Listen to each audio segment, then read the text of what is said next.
안녕하세요. 저는 이번에 운 좋게 파혼을 하게 된 예비 신부였던 여자입니다. 파혼을 했다는 것 자체가 기분 좋은 일은 아니지 않습니까? 그럼에도 사람들은 그렇게들 말하더라고요.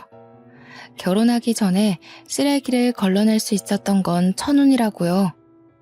사랑하는 사람에게 배신을 당했다는 건 참으로 슬픈 이야기지만 역시나 더 큰 약속을 하기 전에 파혼으로 제 불행을 막았다는 것은 천만 다행이었어요. 이혼을 했다면 일일이 저의 이혼 사정을 언급해야 할 텐데 파혼은 저에게 완벽한 싱글 타이틀을 돌려주는 셈인 거잖아요. 하늘은 제 편이었다고 좋게 좋게 생각하고 있습니다. 그러니까 제 예비 신랑과 어떻게 파산을 맞게 되었는지 그 사연을 들려드리려고 해요. 당연히 유쾌한 이야기 아니고요. 감동적인 이야기도 아닐 겁니다.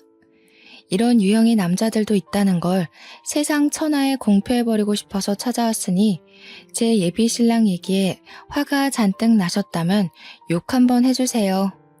제 예비 신랑은 저와 약혼 관계임에도 맞선을 끊지 않고 저울질을 일삼던 사람입니다. 당연히 처음에는 몰랐습니다. 예비 신랑이 간이고 쓸개고 다 내어줄 것처럼 저를 사랑해줬으니까요. 저와 예비 신랑은 서로 결혼 정년기에 만나서 사랑을 키웠고 결혼 약속을 하게 되었어요. 예비 신랑을 만나기 전까지 저는 결혼을 향한 사람의 욕심이 얼마나 무서운 건지 모르고 지냈습니다. 결혼에 필요한 건 책임감과 경제력, 그리고 사랑하는 마음과 통하는 가치관이라고만 생각했어요. 이러한 조건으로 사람의 과욕이 붙으면 얼마나 인간성이 떨어지는지를 예비 신랑을 통해서 눈으로 봐버렸네요. 저는 예비 신랑뿐만 아니라 예비 시댁에게서도 느낀 경험 때문에 현재도 결혼에 대해 심히 고심하는 중입니다. 제가 예비 신랑을 처음 만난 게 맞선이라고 했지 않습니까? 저의 남편의 맞선은 당연히 서로의 지인을 통해서 이루어졌는데 사실 저는 그때 맞선이란 걸 처음 해봤습니다. 당시가 33살이었어요. 원래는 결혼 생각도 없고 남자친구도 없이 저만의 삶을 사는 게 재밌어서 다른 것에 관심을 못 두고 있거든요. 그래서 맞선을 볼 때도 크게 이성 간의 교제에 마음이 가질 않더라고요. 그런데도 맞선을 보게 된 건 돌아가신 친정아빠의 바람이었기 때문이었습니다. 저는 맞선을 보게 된 그 해에 심근경색으로 돌아가신 아빠를 보내드렸고 아빠는 살아계실 때 누누이 제가 결혼한 걸 보고 싶다고 말을 많이 했었어요. 제가 자식들 끼고 오순도순 사는 걸 보고 싶어 했는데 제가 결혼에 관심이 없고 제 인생 사는 것에만 흥미를 두고 있으니 아빠가 근심이 많았거든요. 저는 또한 얘기를 그저 귀찮은 잔소리로만 들었었고요. 이렇게 갑자기 아빠와 이별을 하게 될 줄은 몰랐는데 아빠가 돌아가시고 나니까 후회되는 건 결혼뿐이더라고요. 결혼 그거 뭐라고 나 낳고 길러준 부모님을 위해 그거 한번 못 해드렸을까 싶어서 많이 죄송했습니다. 아빠를 떠올리면 제 결혼을 원했던 모습밖엔 생각이 안 나서 좀처럼 마음이 불편한 겁니다. 그래서 제가 지인한테 얘기해 남자 좀 소개해달라고 했던 거였어요. 그렇게 만나게 된 남자는 아빠 때문에 억지로 노력을 해서 만난 것 치고는 첫인상이 괜찮았습니다. 날기가 있는 것도 아니었고 깔끔한 인상에 목소리도 나긋해서 분위기 자체가 부드러운 남자더군요. 말센스와 배려도 차고 넘쳤는데 이 부분은 제게 색다른 감정을 일깨워준 매력이기도 했습니다.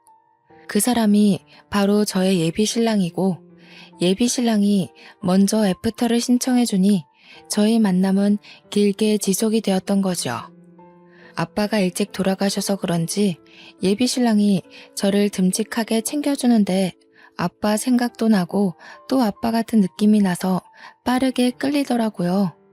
첫인상이 괜찮았지만 솔직히 이상형은 아니었던지라 당시 느꼈던 감정이 약간의 호감과 의외성이었는데 나중에 예비 신랑과 좀 친해져서 듣게 된 말이 저를 여자로 만들어 주었습니다. 주연 씨, 정말 제 이상형이에요. 제가 여태 본 여자들 중에서 제일 예쁘세요. 인기 많았을 것 같은데 제가 지연 씨를 차지한 셈이니 승리자인 건가요? 제가 예비 신랑의 외적인 워너비라는 걸 알게 되니 마음이 더 열렸던 것 같아요. 누군가가 저더러 이상형이라고 말해주는 건 기분 좋은 일이잖아요. 저를 좋아해주고 예뻐하는 것에서 오는 진심은 생각보다 저를 두근거리게 하더군요. 그렇게 저는 갈수록 진해지는 예비 신랑의 적극 구애에 결혼 약속까지 하게 된 겁니다. 시간을 보낼수록 예비 신랑이 생각 이상으로 저의 외적인 면을 상당히 좋아한다는 걸 느꼈습니다. 세상에서 저를 제일 예쁜 여자로 대우해줬다는 거예요. 제가 그렇게 잘난 여자는 아닌데 그렇게 봐주니까 저도 자존감이 올라가고 예비 신랑한테 더 잘하게 되는 거 있죠. 저희 사이는 무르익다 못해 물러 터질 지경으로 마음이 깊어졌습니다. 그렇다 보니 남편은 자기 부모님한테 저를 자랑하고 싶었나 봐요.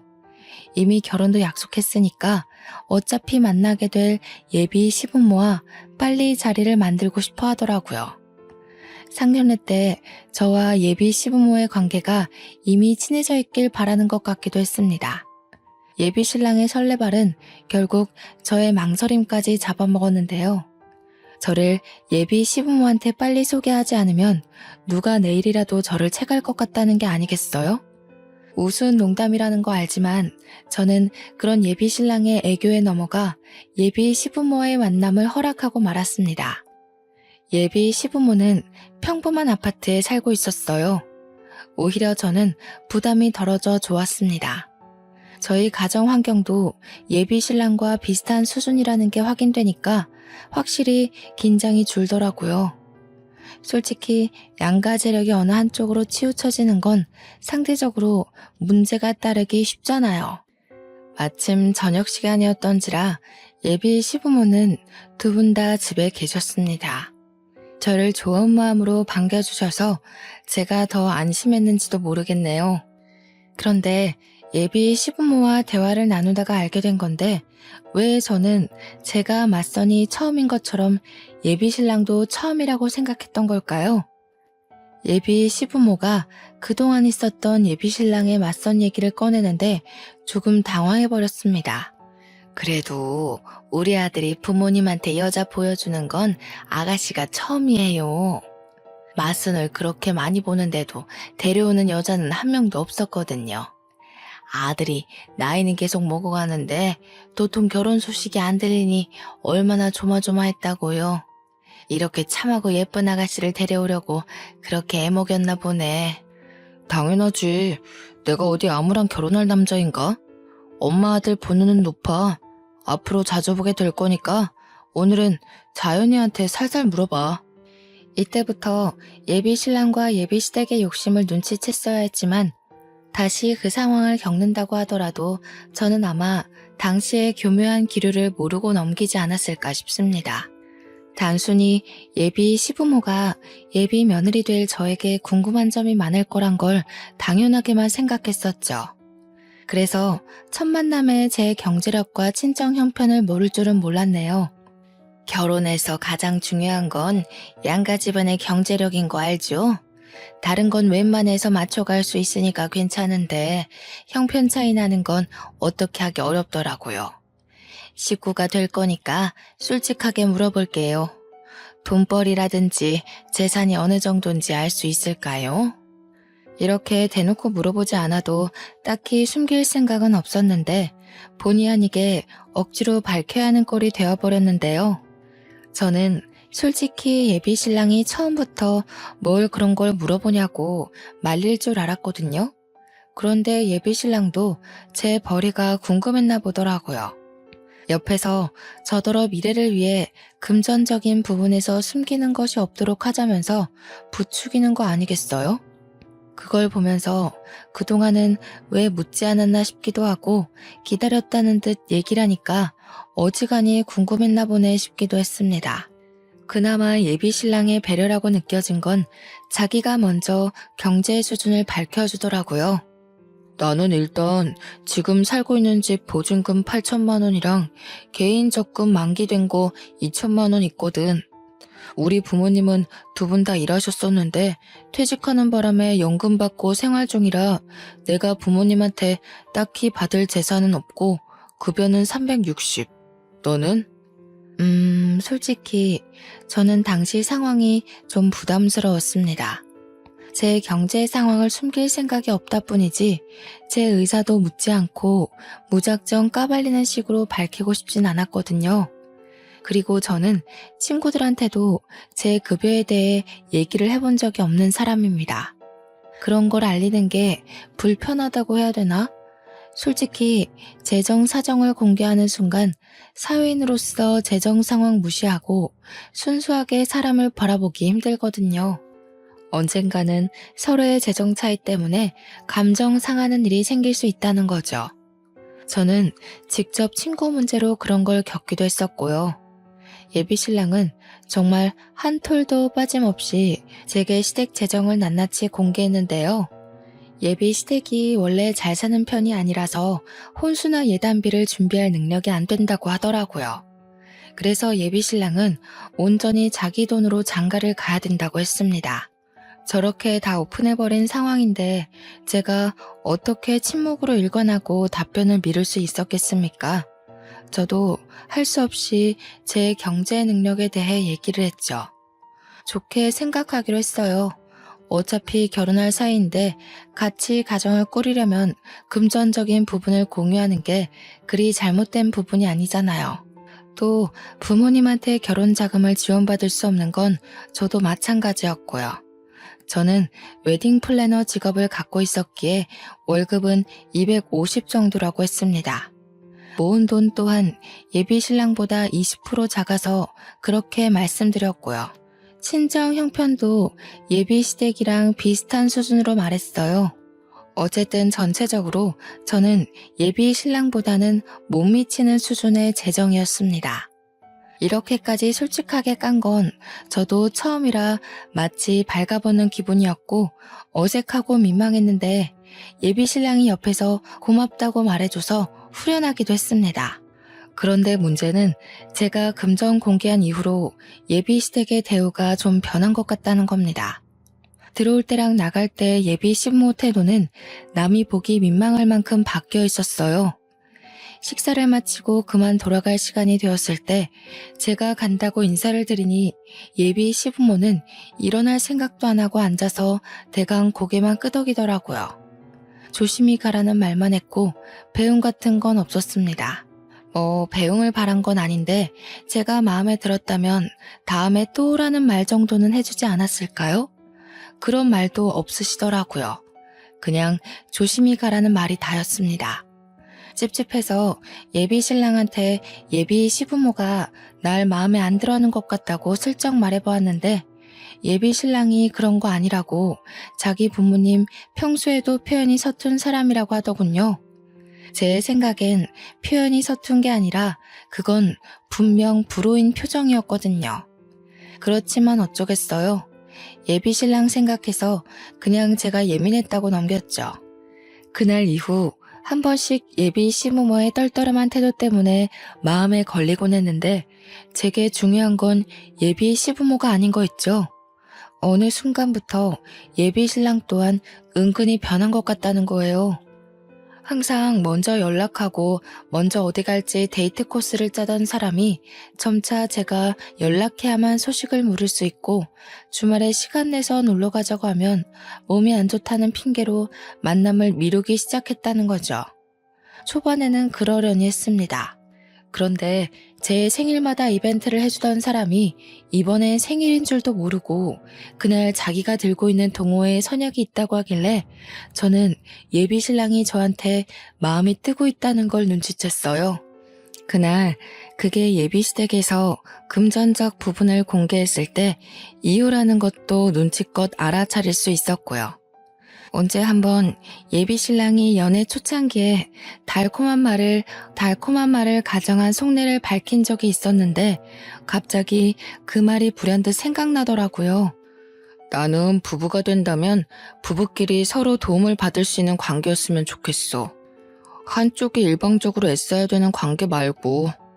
저는 당시 그 말이 부부관계의 감정적 요인을 말하는 걸로 이해를 했습니다. 그런데 지나서 생각해보니 그게 아니라 금전적인 부분을 말하는 거였겠네요. 제가 콩깍지에 눈이 멀어 예비 신랑의 말을 곧이곧대로 들은 것을 탓해야지 누굴 탓하겠습니까? 당시만 해도 예비 신랑의 변한 태도가 제 경제력 때문이란 것에 완전한 확신은 없었고 그 방향으로 촉만이 기울고 있을 때였는데요. 정말로 우연찮게 발견한 장면 때문에 이 남자가 저를 향한 마음이 끝났다는 걸 확신했죠. 일하는 도중 우리 회사 1층 카페에 갔다가 예비 신랑을 발견했거든요. 제가 직업이 웨딩 플래너라고 얘기는 했지만 우리 회사 위치를 말한 적은 없는데 예비 신랑이 제 회사로 찾아왔더라고요. 카페 한쪽에 앉아있길래 놀라기도 했고 반가워서 인사를 하려고 다가갔습니다. 그런데 예비 신랑과 같이 있는 일행을 보고는 숨는 걸 먼저 택했어요. 예비 신랑이 웬 아가씨와 대화 중이었거든요. 그 아가씨 앞에서 예비 신랑은 저와의 연애 초창기에 보여줬던 웃음을 짓고 있었습니다. 저는 당시 안 본 지 오래되었던 그 웃음을 다른 여자한테 보여주고 있는 걸 보는데 육감이 바로 반응하더라고요. 누가 봐도 남녀의 맞선 장면이었지만 처음엔 예비 신랑을 이해하려고 했습니다. 예비 신랑이 제게 마음이 떠났다고 느꼈음에도 우리가 정식으로 헤어진 것이 아니잖아요. 결혼까지 약속한 사이인데 뒤에서 딴수작을 부리는 게 비상식적인 행동이라 생각해서 예비 신랑을 믿으려고 했다는 거예요. 그러려면 제가 그 둘의 만남이 어떤 목적인지 확실히 알아야 될 것 같다고 생각을 했습니다. 그래서 더 가까이 다가갔고 다가갈수록 둘의 대화에서 한두 번 만난 사이가 아니라는 게 들렸죠. 둘의 관계가 예사롭지 않다는 걸 확실히 들은 저는 더 이상 숨지 않고 예비 신랑에게 모습을 드러냈습니다. 자기 여기서 뭐해? 나한텐 회사 미팅 있다고 연락하기 어렵다더니 미팅 주제가 데이트 코스인가 봐? 온통 커플 여행 얘기뿐이네. 예비 신랑은 저를 발견하자마자 까무러치게 놀라면서 벌떡 일어났습니다. 황급히 저를 데리고 다른 곳으로 달아났죠. 그 와중에 잠깐 돌아봤던 저는 예비 신랑과 있던 아가씨와 눈이 마주쳤어요. 저와 아가씨는 서로의 얼굴을 보고 더 놀랐어요. 그 아가씨는 다름 아닌 저와 같은 플래너인 2년 후배였습니다. 저희는 서로 집도 드나들 만큼 제법 친한 사이였어요. 그 후배도 예비 신랑과 저를 보고서 당황하는 것 보니 예비 신랑에게 저의 존재가 있었다는 걸 몰랐던 눈치 같았습니다. 후배 일은 나중에 언제든지 대화 나눌 시간이 있으니 우선은 예비 신랑의 변명을 들어보는 게 먼저였습니다. 저를 구석으로 내몬 예비 신랑을 마주하면서 저는 어디 말해보라는 식으로 침묵하고 있었어요. 갑자기 불쑥 끼어들면 어떡해. 거기 나만 있는 자리였어? 뭘 오해하고 있는지 모르겠는데 그런 거 다 아니니까 괜히 쓸데없는 생각하진 말고. 일단 나중에 얘기하자. 어렵게 얻어낸 기회라서 너랑 이러고 있을 시간이 없어. 어렵게 얻어낸 기회? 저 여자랑 맞싸움 보는 기회가 왜 임자 있는 당신한테 필요한 건데? 내가 정말 둘이 하는 얘기 못 들었을 거라 생각하나 봐? 언제부터 만난 거야? 한동안 나랑 만남 미뤘던 이유가 저 여자 때문이었어? 예비 신랑이 뭐라고 변명을 하든 그걸 믿어줄 심산도 없었는데 변명은커녕 오히려 자기 맞선 망쳐놨다고 저를 나무라니 황당하더라고요. 이런 상황이라면 저의 오해를 풀어주고 적극적으로 자기 억울함을 호소해야 되는 거 아닌가요? 예비 신랑은 변명도 어정쩡하게 해놓고 그걸로 모자라 한숨까지 쉬면서 결국엔 저더러 믿고 싶은 대로 믿으라며 가버렸습니다. 여자 후배에게 굽신거리며 양해를 구하더니 도망치듯 건물을 나가버렸어요. 그래서 퇴근하고 후배 여자를 따로 만나 예비 신랑과의 관계를 물어봐야 했습니다. 제가 먼저 후배를 찾아갔더니 그렇지 않아도 그 후배 역시 저한테 물어보고 싶다고 하더라고요. 난 석윤 씨랑 결혼 약속한 사이야. 양가 부모님께 인사도 드렸고 몇 번 밥도 먹었어. 식장 예약은 안 했지만 이미 예비 부부로서 서로 다 오픈한 상태야. 네? 저도 석윤 오빠랑 결혼 전제로 만나기 시작했는데요. 연애한 지는 이제 3주 정도 됐어요. 맞선은 저번 달에 했고요. 석윤 씨는 분명 마지막 연애가 20대라고 했는걸요. 후배가 깜짝 놀라면서 예비 신랑에게 들었던 정보를 말해주는데 한 달 전인가 지인을 통해서 예비 신랑을 소개를 받았고 그 맞선을 적극 부탁한 것이 바로 예비 신랑이었다고 했습니다. 저는 나름대로 예비 신랑의 일관된 진심에 감동해서 어렵게 결혼을 결정했고 저희가 제법 진지하게 만났다고 했는데 당시로부터 한 달 전이면 저를 향한 예비 신랑의 태도가 변하기 시작했을 때거든요. 저는 혹시나 싶어 후배에게 예비 신랑과 금전적인 부분을 이야기 나눈 적 있냐고 물었어요. 후배는 결혼을 전제로 사귀기 시작한 날 예비 신랑이 먼저 오픈해주는 바람에 자신도 오픈을 했다고 하더군요. 제가 알기로 후배는 원래 금수저 집안인데다가 굳이 플래너 일 아니더라도 백이 대단한 여자입니다. 그건 직장 동료들 사이에서도 유명하죠. 그 얘기를 듣는데 이젠 정말 빼도 박도 못하고 확신을 할 수밖에 없더군요.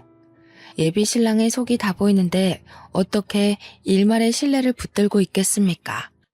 역시나 예비 신랑과 예비 시댁은 제 재정 때문에 저를 멀리했던 거였어요. 저한테 정이 떨어진 거겠죠. 제가 결혼 대상까지는 아니라고 알아서 판단했나 봅니다. 후배의 표정은 저와 예비 신랑의 사이를 전혀 몰랐다는 모습이었습니다. 그래서 제가 그런 쓰레기랑 만나서 인생 버리지 말라고 제가 다 알아서 해결 본다고 했어요. 그런데 문제는 예비 신랑의 양다리만이 아니더라고요. 아무것도 몰랐던 후배의 표정에서 저는 후배가 저처럼 배신감에 예비 신랑한테 따질 거로만 생각했어요. 그게 일반적인 사람의 모습일 테니까요. 저는 얼마나 상식 밖의 사람들을 곁에 두고 있었던 걸까요? 제가 그 자리에서 후배한테 들은 말이 뭔 줄 아십니까? 후배가 저한테 왜 자기가 예비 신랑이랑 헤어져야 되냐고 그러는 겁니다. 미주 씨, 지금 이해가 안 돼? 미주 씨랑 만나는 그 남자가 내 약혼자라고. 나랑 그 사람 정리된 관계도 아니고 그 남자는 지금 우리를 가지고 저울질했던 거라니까?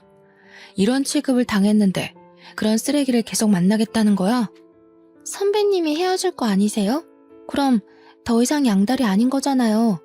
그리고 저울질한 거라고 하셨는데 결국 오빠 선택은 저라는 거 아닌가요? 오빠 마음은 저한테 있는데 제가 왜 헤어져야 되죠? 미주씨 생각보다 상식 바뀌네. 원래라면 지금 내가 미주씨 뺨을 쳐야 되는 상황이야. 결혼만 안 했다 뿐이지 미주씨는 나랑 그 남자 사이에서 상간녀인 처지라고.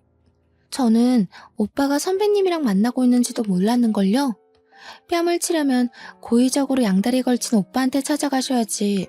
제가 무슨 죄라고요? 저는요, 저와 같은 일을 하는 후배를 보면서 후배의 낯가림 없는 아양이 고객 응대에 적당히 필요하다고 보고 후배한테 배우기까지 하며 친하게 지냈거든요. 근데 그게 아니었나 봐요. 후배는 직장 선배들을 이용해 회사에 적응을 잘하려고 이용했던 건데 다 제가 착각이었던 거죠. 적어도 후배가 겨우 3주 만난 예비 신랑이 아닌 저를 더 신뢰하고 있다고 당연하게 생각했습니다. 그날 밤 예비 신랑은 후배한테 어떤 얘기를 듣기라도 했는지 오랜만에 저희 집을 찾아왔더라고요. 저를 세워두고 그 여자를 감싸며 편들기 시작하는데 얼마나 황당하던지. 저더러 기어코 후배한테 자기랑 나와의 관계를 밝혔냐고 하는 거 있죠. 당연히 그렇다고 하니까 예비 신랑이 저한테 한 번도 보여준 적 없는 거친 언사를 드러냈습니다. 욕까지 섞어가며 자기 인생 망치려고 작정했냐 하길래 짧은 순간 너무도 변해버린 예비 신랑의 모습을 보면서 회의감이 들더라고요. 화가 나고 분한 마음에 울컥 올라오는 눈물을 참으며 예비 신랑의 싸대기를 날려버렸습니다. 자기 무서운 사람이구나. 그 여자 돈 때문에 만나는 거 맞지? 왜? 나랑 결혼하면 손해볼 것 같았어? 어머님 아버님이 거지 며느리 취급 안 한다고 했나 보지? 이럴 거면 처음부터 맞선 자리에 나오질 말든가. 나한테 마음 다 줄 것처럼 흔들질 말았어야지. 그래, 이제라도 주제 파악했으니 다행이다. 네가 뭔 자격으로 미주한테 나서서 난리야? 미주가 이참에 주변 여자들 깔끔하게 정리하려고 기회 더 줘서 망정이지. 헤어지자고 했으면 내가 너 어떻게 했을지도 모르거든? 미주한테 고맙다고 절이나 해. 그래, 절해야겠다. 쓰레기 수거해준 셈이니까. 결국 똑같은 연놈들이 만난 거네. 양다리 걸친 게 뭐 자랑이라고 나한테 와서 큰 소리야? 돈에 정신 빠진 놈인 줄도 모르고 하마터면 내 인생 쪽날 뻔했어. 너는 언젠가 또 돈 유혹에 넘어가 여자 갈아치울 놈일 테지. 그렇게 사는 것도 불쌍하다. 불쌍한 건 너야. 내가 그래도 너 생각해서 상처받지 않게 헤어지려고 배려한 거거든? 네 입으로 이별 구할 수 있게 기회 준 거라고. 그런데 미련하게 눈치 못 채고 기다리기만 하더니 결국 내 앞길을 해방해? 미주 생각해서 이 정도로 넘어가는데 앞으로 미주한테 나와의 관계에 대해서 뭐라도 되는 것처럼 짓거리지 마. 난 너 이미 떠난 지 오래야. 예비 신랑은 저한테 손찌검을 할랑말랑 참다가 속풀이만 하고서 돌아갔습니다. 그날로 저와 예비 신랑의 관계는 종결났고 저는 끼고 있던 반지를 갖다 팔아버렸어요. 직장에서 후배를 만나도 비즈니스 대화 말고는 인사도 안 하며 지냈습니다. 후배는 벌써 예비 신랑과 약혼 반지를 나눠 꼈더라고요. 그걸 보는데 배알이 뒤틀리기보다는 안타까운 거 있죠. 조만간 저 여자 약혼 반지도 쓰레기통 신세가 될 거라 확신하고 있으니까요. 그렇게 저와 예비 신랑이 헤어진 지 4달이 지났을까? 제가 아주 기막힌 장면을 목격했지 뭡니까? 직원들의 락커가 같은 곳에 있기 때문에 점심시간이나 퇴근 후는 어쩔 수 없이 근접거리에서 마주할 수밖에 없거든요. 후배가 손가락에 있는 약혼 반지를 빼더니 회사 내 카페에서 남자를 만나고 있는 게 아니겠어요? 딱 봐도 스킨십이 자유로운 게 예사로운 관계가 아닌 듯 보이더라고요. 당연히 그 남자는 예비 신랑이 아니었고 보니까 후배가 예비 신랑과 새 남자를 두고 저울질하고 있는 듯 했습니다. 저랑 상관없는 그 일을 이렇게 언급하는 이유는 후배의 양다리 때문에 저한테마저 어처구니 없는 일이 생겼다는 겁니다. 후배의 양다리를 목격한 지 2주가 지난 시점이었어요. 퇴근을 하고 집에 갔더니 예비 신랑이 저를 기다리고 있는 거 아니겠습니까? 저를 발견한 예비 신랑은 서둘러 제 앞으로 다가와 다짜고짜 아스팔트 위에 무릎을 꿇었습니다. 자기야, 내가 잘못했어. 내가 자기 같은 정직한 여자를 두고 정신이 나갔던 거야. 미주 걔가 아주 되바라졌더라고. 글쎄, 우리 부모님한테 집안 꼴이 개꼴이라고 대놓고 욕을 하는 거 있지? 우리 부모님한테서 무슨 마른 곰팡이 냄새가 난다고 하면서 얼마나 건방진 태도를 보이던지. 심지어 나더러 대릴 사유를 하라고 하잖아. 남자가 어떻게 여자 집에 들어가서 지내? 모양 빠지게. 내가 당장 꺼지라고 해버렸어. 잘했지? 뭐 하자는 거야? 너랑 네 집이 그런 꼴 당하게 나랑 뭔 상관이라고 찾아와서 행패야. 경찰에 신고해버리기 전에 너나 꺼져. 자기야, 정말 미안해. 내가 결혼을 잘 몰라서 그랬어. 돈이 다가 아니더라고. 솔직히 처음엔 돈 때문에 너 만나면서도 맞선 못 끄는 거 맞아. 그런데 정작 돈 많은 여자 만나니까 심성 고운 여자를 만나야 된다는 걸 깨우쳤어. 내가 부족한 놈이라 그래. 몰라서 그랬어. 한 번만 용서해주라. 나 너 없이는 안 돼. 이미 엎질러지고 말라 비틀어진 물을 다시 주워 담으려고 애쓰는 예비 신랑을 보는데 짠내 나기는커녕 이게 이 사람의 본질이구나 싶어서 있던 정마저 떨어져 버리더라고요. 상대하기 귀찮아서 예비 신랑을 내버려 두고 집에 들어와 버렸는데 예비 신랑은 그날뿐만 아니라 다음 날도 그 다음 날도 계속해서 집 앞에 기다리고 있었습니다. 이미 쪽나버린 우리 관계가 고작 저런 행동에 다시 이어질 거라 희망을 갖는 예비 신랑의 행동이 웃기기만 하더군요.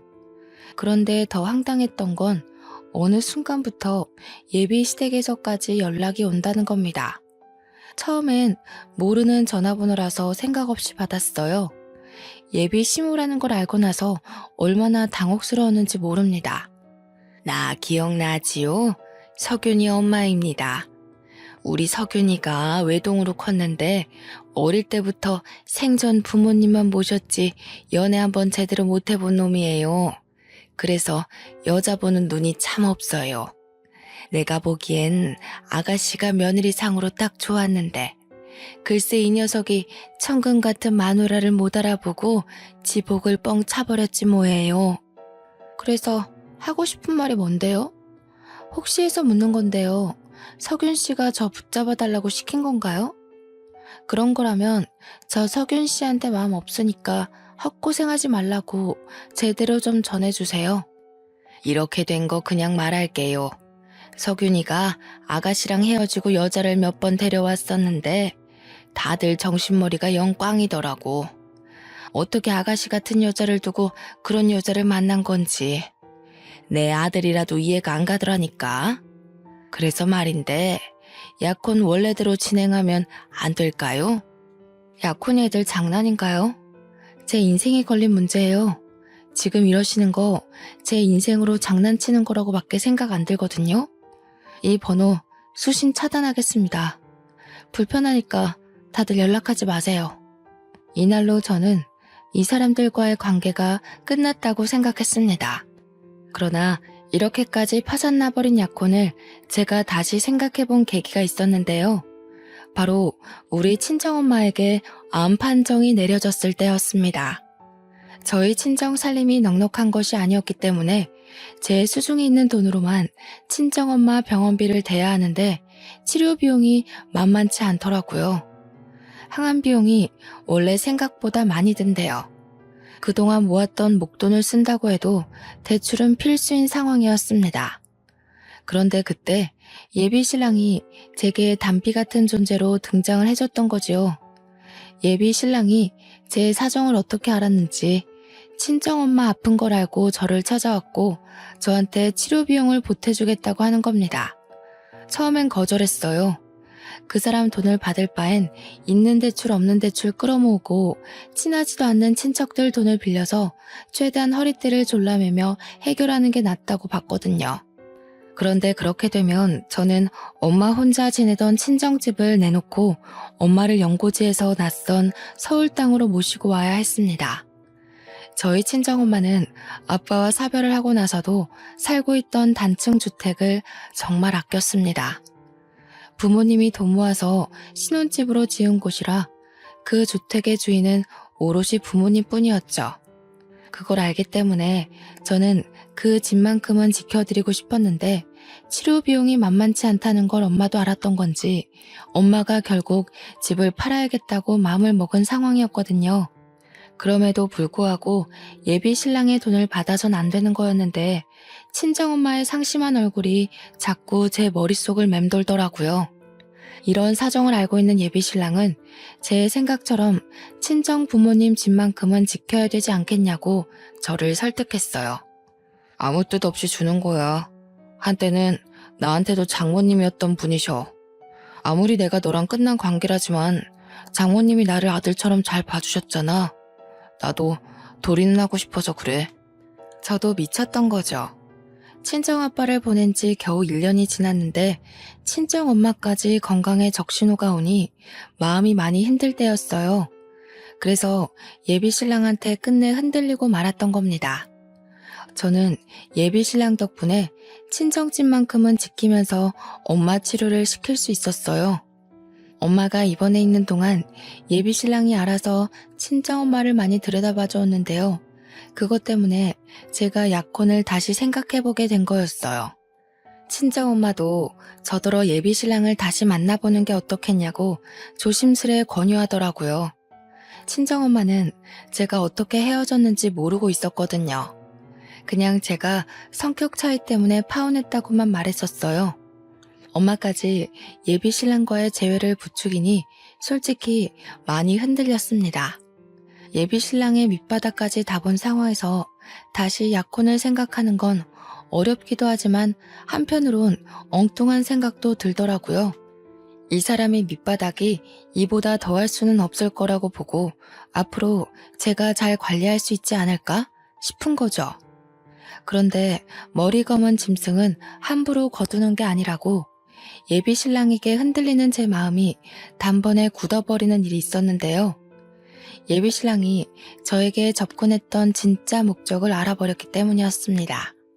예비신랑과 처음 결혼 약속을 할 때 식을 올리기 전 서로 양가 집안에 인사를 몇 번 드리러 갔었습니다. 그 말은 즉 저와 예비신랑은 서로의 집안 사정을 거의 안다는 것입니다. 그래서 저는 예비 시조모가 아파서 예비 시부모가 집에서 모시고 있다는 것도 알고 있었어요. 제가 예비 신랑과의 재회를 고민하면서 예비 신랑을 한 번씩 만나기를 반복하던 시기에 예비 신랑한테 들었는데 예비 시조모의 건강이 악화되어 병원으로 옮긴 지 한 달 정도 됐다고 하더라고요. 예비 신랑도 저희 친정엄마 병간호를 도와줬기 때문에 빚지기 싫어서 저 또한 예비 시조모 병원에 몰래 방문한 적이 있었습니다. 예비 시부모는 저를 돈으로만 봤었지만 예비 시조모만큼은 저를 손녀딸처럼 잘 봐주셨거든요. 그래서 많이 아프다고 하니까 한 번쯤은 인사를 드리고 싶었어요. 그렇게 찾아간 병원에서 저는 삶에 대한 큰 이치를 깨우치고 말았죠. 예비 시조모랑 간병인만 있는 줄 알았던 병실에서 예비 신랑과 예비 시모를 봤는데 둘이서 심각하게 얘기를 나누고 있더라고요. 이렇게 시간 끌다간 네 할머니 숨 넘어가겠다. 그 집에 치료 비용까지 다 대줬는데 그 아가씨가 너랑 결혼 안 한다고 하면 어쩔 거니? 네 돈만 날리는 거잖아. 차라리 차용증을 받고 빌려주는 걸로 할 걸 그랬나 보다. 다 넘어왔어. 최근에 만났을 땐 먼저 약혼 얘기를 꺼내더라고. 괜히 재촉했다간 잘 차린 밥상 엎어져. 장인어른 사망보험금이 무려 14억이래. 이 정도면 할머니 병원비랑 내 사업 자금에도 충분하고 엄마 아빠 새 아파트로 이사도 시켜줄 수 있어. 훗날의 단꿈을 위해서 조금만 힘내자. 그런데 정말 그 아가씨가 보험금 수익자 맞아? 괜히 사보인 쪽에서 받아가면 그 아가씨는 또 땡전 한 푼 없는 입장일 거 아니야. 내가 장모님한테 들었다니까. 장모님이 우리 결혼하면 혼수 못 해줘서 어쩌나 걱정했는데 장인어른이 마지막 가는 길에 혼수는 해주려나 보다. 그렇게 얘기하면서 보험금 수익자가 자연이라고 알려주더라고. 친정아빠 사망보험금이 제가 수익자라는 건 저도 알고 있었습니다. 예비신랑과 맞선을 보기 전부터 제게는 14억이라는 재산이 있었지만 일부러 그건 공개하지 않았었어요. 아빠의 목숨값을 그렇게 가벼운 담소 사이에서 오르내리게 하고 싶지 않았거든요. 그런데 아무래도 엄마가 예비 신랑에게 고마워서 결국 고백을 해버렸나 봅니다. 뭐가 어찌되었든 예비 신랑이 제게 회유하는 마음으로 접근했다지만 끝내 그 마음이 다시 변질된 거 아닙니까? 친정아빠의 사망보험금 얘기가 나오자 더는 못 들어주겠다 싶어 저는 병실 문을 열고 들어갔습니다. 저를 보고 놀라는 둘의 표정이 아주 보기 좋더라고요. 저는 들고 있던 꽃바구니에 꽃을 꺼내 예비 시모 얼굴에 패대기 쳤고 그 바구니로 예비 신랑을 죽자 살자 내리쳤어요.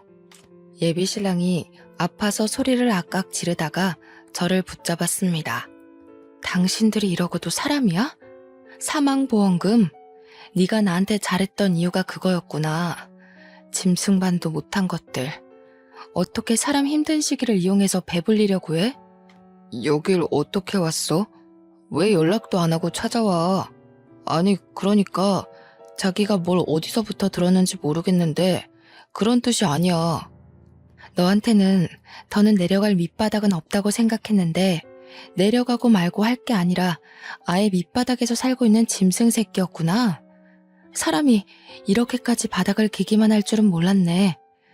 너 때문에 세상에 이런 사람들도 있다는 걸 알았어. 거머리 짓에는 나이가 불문하다는 것도 아주 잘 알았고. 얘가 어디서 어른한테 이런 몰상식한 짓을 해? 너 지금 나 때렸니? 감히 시엠이 될 사람 얼굴에다 꽃을 던져? 정신 차리세요, 아줌마.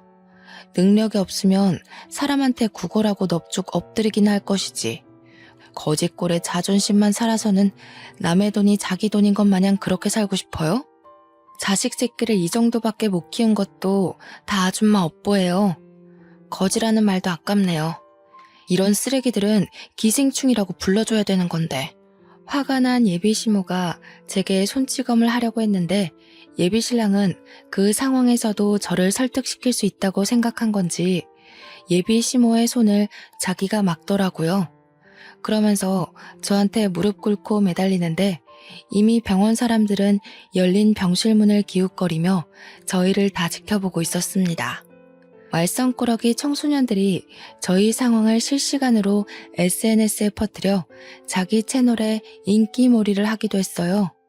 제 손을 잡고 한 번만 봐달라고 저를 사랑하는 마음은 진심이라고 하는 예비신랑의 애절함에 저는 예비신랑의 머리채를 잡고 밀어버렸습니다. 그 바람에 예비신랑 뒤에 있던 예비시모가 그걸 피하다가 같이 넘어졌지 뭡니까. 아무래도 하늘은 내 편인 것 같네. 이렇게 두 번의 기회나 주니 말이야. 그래, 원래 돈 때문에 양다리 걸쳤던 사람인데 그 개버릇이 고쳐졌을 리가 없지. 어디 또 자존심 세우고 남의 돈 빨아먹는 거머리짓 해봐. 이미 당신들 얼굴 팔려서 그게 통할 상대가 있을지 모르겠지만 예비신랑은 그제야 이 상황을 구경하고 있던 사람들에게로 신경이 빼앗겼고 허겁지겁 꽃바구니로 얼굴을 가렸습니다. 그 추잡한 모습에 헛웃음이 나와서 그대로 병실을 나와버렸어요. 예비신랑이 저를 쫓아오려고 해도 병원 사람들이 예비신랑에게 손가락질하면서 막아주는 덕에 저는 깨끗이 손을 털 수 있었어요. 그리고는 서울 집에 짐을 모조리 챙겨 친정에 내려갔습니다. 엄마는 초기에 발견했던 암인지라 통원 치료가 가능할 정도로 완쾌가 되었어요. 그래서 예비 신랑이랑 더는 재회할 생각 없다고 그동안 있었던 일을 솔직하게 말해줬습니다. 친정엄마는 깜짝 놀라면서 가슴을 부여잡더라고요. 저더러 혼자 고생 많았겠다고 다독여주기도 하더군요. 그리고 저는 혹시 몰라서 예비 신랑을 상대로 접근 금지를 신청했어요. 고맙게도 예비 신랑이 제게 집착하고 연락하면서 계속 집 앞에 찾아왔던 증거들이 넘쳐났기 때문에 신청서 내는 건 어렵지 않았습니다. 그 이후로 더 이상은 예비 신랑을 마주하는 일이 없었습니다. 저는 친정집이랑 가까운 웨딩홀에 취직하여 다시 일상을 회복 중에 있어요. 서울이 아니다 보니까 SNS에 얼굴이 팔렸다고 하더라도 저를 알아보는 사람은 없더라고요. 다만 예비신랑은 상황이 다를 겁니다. 예비신랑이 다른 사람 밑에서 사업을 하고 있었는데 자기 개인 사업장 차릴 거라고 인맥을 많이 관리하고 있었거든요. 그 인맥들은 다 인터넷 시장에 빠삭한 사람들이라서 아마 예비신랑의 커리어 문제가 생겼을 거라고 확신합니다. 벌 받은 거겠죠. 하늘에서도 돈에 현혹되어 사람을 이용하는 짓이 얼마나 인정머리 없는 짓인지 알고 있나 봐요. 예비 신랑을 통해서 저는 더더욱 행동 거지를 조심하고 종이 쪼가리에 인생을 거는 짓은 하면 안 된다는 걸 뼈저리게 깨우쳤습니다. 참, 그리고 예비 신랑과 바람났던 그 후배 있잖아요. 한참 제 예비 신랑 만날 때 너무 당당하게 연애를 했던지라 주위에서 그 후배를 보는 눈길도 곱지 않더라고요. 제가 친정으로 간다고 그 회사에 사직서를 낸 뒤 후배도 며칠 안 가 사직서를 제출한 걸로 들었습니다. 인생이 참 어려운 것 같으면서도 단순한 것 같아요. 열심히 앞만 보고 사는 사람에겐 꼭 유혹이 생기고 나쁜 것에 현혹되어 쉽게 살고자 하는 사람들에겐 꼭 벌이 따르는 것 같으니 말입니다. 대신 한 가지 명확한 건 있네요. 성실한 사람들은 살아가는 과정에 장애물이 있을지언정 결과만큼은 창대하고, 불성실한 사람들은 과정만큼은 편할지언정 결과는 끝내 미약하다는 거죠. 결혼하기 전부터 진을 다 빼버렸더니 저는 이제 정말 결혼에 대한 욕심이 사라졌습니다.